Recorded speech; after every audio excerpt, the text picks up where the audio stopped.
Обещахте ни рая, а ни дадохте ада. Кой ще плати сметката сега?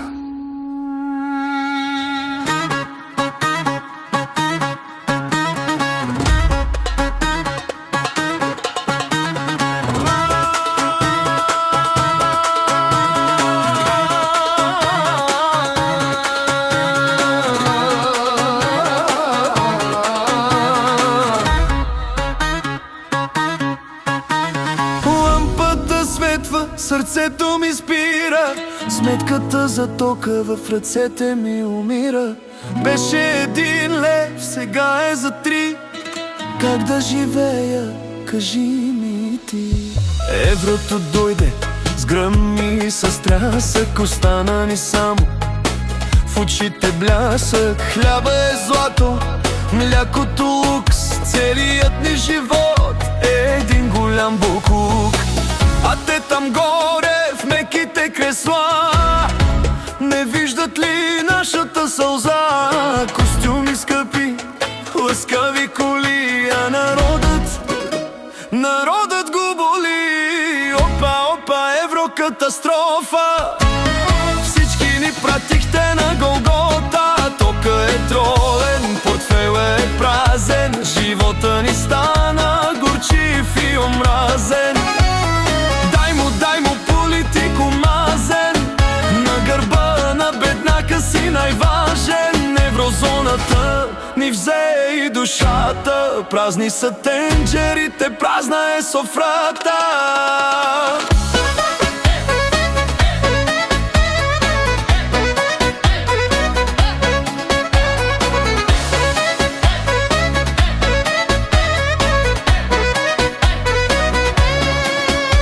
Обещавахте мед, обещавахте чуда, а ни докарахте само глад и принуда. В Брюксел се кланяте, тук ни предавате, с залъка на децата ни се подигравате. Кредит след кредит, за да платим тока, живота ни стана една жестока болка. Гледате от високо, не чувате вика, но народът е болен, народът се тика. Вдигай темпото, нека се чуе, който ни излъга да го напсува. Вдигай чашата, празна е тя, пием за нашата обща беда.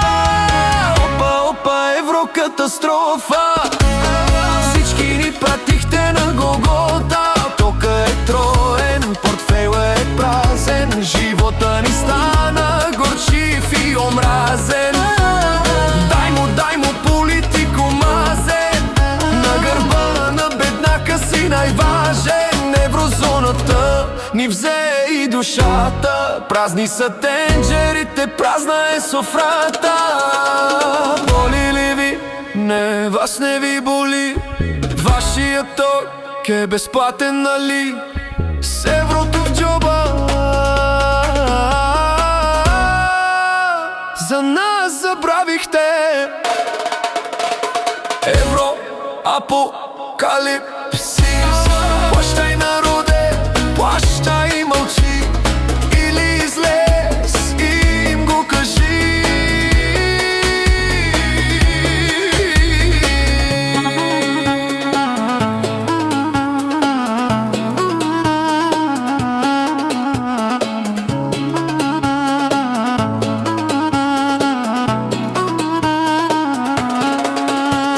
Горят ни парите, горят ни душите, лъжи по телевизията, страх в очите.